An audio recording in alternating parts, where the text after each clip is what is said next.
How's it going, everyone? I'm Immature Gamer. I hope you're having a fantastic day. In today's video, I'm going to be showing you how to use some of the brand new settings they just released in the recent Fortnite update. Not only am I going to show you all the new settings they added, but I'm actually going to show you how to use them, why you would use them, and also some bugs you may encounter. So let's go. Immature Gaming. First things first, you guys, please hit that like button. It really goes a long way. And also, if you want to see more content like this, please subscribe. I actually have some new maps when we drop in here in the next few weeks, so make sure you've got notifications on so you do not miss those. All right, let's get started. So in update version 14.6, you got a few new features. I'll just cover some of the minor ones real quick, and then we'll get into the meat. First up, just added a few new settings. I think under settings, you're going to see player elimination audio. You can turn that off. Obviously, the first thing that comes to everyone's mind is about like Among Us type game maps, but this could also be kind of interesting for like a box fight or some type of other PvP mode where maybe it doesn't signal someone getting killed, so a player doesn't immediately think, one, there's only one player that I need to fight, or two, if there's like siphon, maybe they may not know if that player actually got siphon or not. So I don't know, this could be used for different other options. Kind of interesting. And the other two options I think were under user interface, and it's just like hiding the elimination feed and hiding party elimination. Obviously this was also for like Among Us type game modes, but anyway, there may be other uses I'm not thinking of right now. All right, we also got two brand new audio settings for the class selectors. You can turn off the zone audio. Basically, there's like a little ambient noise around these class selectors. You can turn that off, which is kind of nice. And the other option is the activation audio. Let me just show you how this works. You see how it gave you that kind of whoosh sound? Now when I go to a new class, it doesn't give us that audio effect. That's really nice. It also can make it a lot more inconspicuous when you change people's classes. Alright, now for the biggest thing they updated was the Mutator zone. They added some much needed settings that makes this device a lot more versatile. Now, for anyone who doesn't know, a Mutator zone has multiple purposes. Mainly, people use this to block either building or weapon fire. If you are inside this zone, however you set it up, I mean, you can set it up across the whole island if you set this all to 100, and it will allow people to not be able to build or pickaxe or shoot, right? The other thing you could do though with this Mutator zone is you can signal when someone enters this zone or when someone leaves the zone, and that includes you can keep this thing disabled, right? Enable it at a certain point, and when basically everyone in the map is going to enter that and they can send a signal. It's used for a lot of different things. They gave us some more specific settings that it's going to allow us to be more creative and make even more innovative mechanics. So before, the option what we had was called safe teams. And you'll notice we have two selections now, only selected and all but selected. And all but selected was actually default before. And what that means is everyone except this team would be affected by this zone. So for instance, you selected team 1, and what if this was enabled, all the other teams wouldn't be able to build or weapon fire, but team 1 would be able to, right? Or same with if it enabled it, sent a signal, it'd only fire off all the other teams and not team 1. Now what they've done is they've actually made it now so you can choose one specific team it will only affect. This is huge. I think this gives us a lot more options for things like giving certain teams specific scores or teleporting certain teams.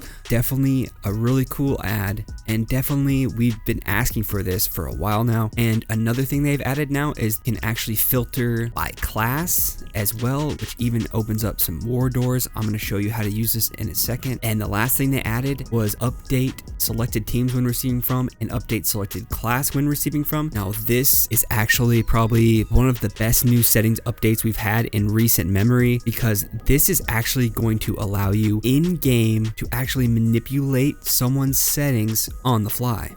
This is probably one of the best setting updates we've had in a long time as for game-changing mechanics and allowing us to do something that we haven't been actually able to do before. This is actually the first setting we've seen where in-game you can actually manipulate a device from a current player's settings. I think this is kind of foreshadowing what we're actually going to start seeing for other devices, and that means there's going to be no limits to this mode. I'm telling you. Let me explain how this works. So as you see, what we're going to do is we're going to set this up to select class 1, and only class 1 will be affected in this zone.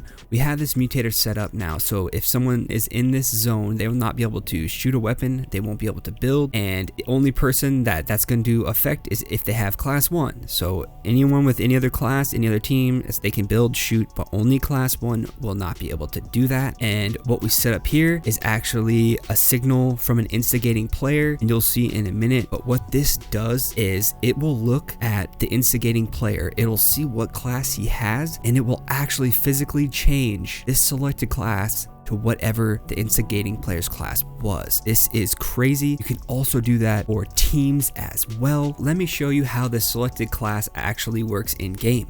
And again, we have this mutator zone set up to not allow weapon building or firing. If you are in this zone, you will not be able to do so.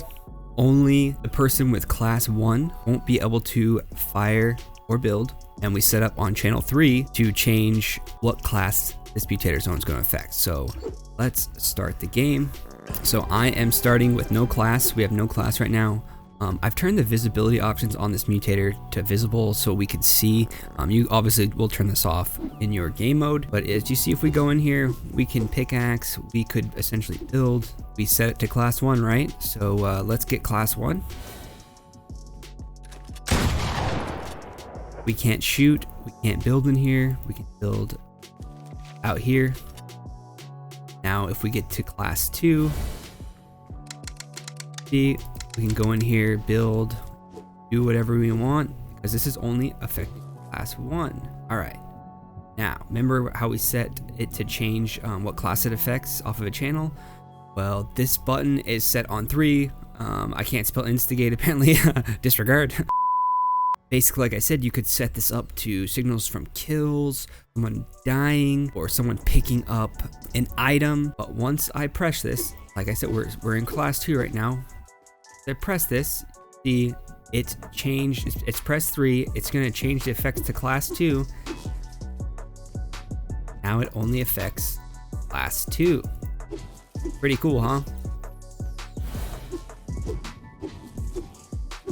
I'm sure you guys can think of some really cool game modes or uses for this. Now, I do want to explain some possible issues you may have and some possible bugs. Now, for this new setting, update selected team, this device actually has to be enabled for it to work. If it's disabled and this is pressed, it's not going to change the team or the class. This has to be enabled. Also, if you have this set up just affect a certain class or team and they're inside the mutator zone, it's enabled, and you give them that certain class or team, it's not going to take effect. Let me show you. So right now we have no class. This is set up for class 1 to only affect that. So let's go to class 1. See, we're class 1 right now. We can build and shoot. Now watch what happens. Let's disable it, enable it, and now we can't shoot. See, so you actually have to be mindful of that. It's really simple. You can just make sure your mutator zone is disabled, then enable it after the class switch, or make sure they're not inside of it. If it's room specific, you know, once they leave the zone, it'll work anyway. So just something to be mindful of and think about. Now onto the bugs. I actually found one bug and I did turn it into Epic, and they did confirm that it is a bug and they are looking into it, so they know about it. So the bug is if you change to a different class inside the mutator zone than what it's filtered while it's enabled, it will give that player the permanent settings of that mutator zone, even if it's disabled, even if you're not in the zone. So let me show you what I mean. So we can shoot. This mutator is working, it's filtering class 1, right? So let me change to class 2, right? Once we're class 2, we should be able to shoot and build in here. Okay, I can't I'm not getting filtered by class 1 anymore. I can't shoot, I can't build, right? Alright, well, we're not in this zone anyway. Now we're not in the zone at all. I can't shoot, I can't build. I mean, let's even go disable this mutator so you can see I can't shoot, I can't build, I can't do anything, right? So there is, I'll switch class.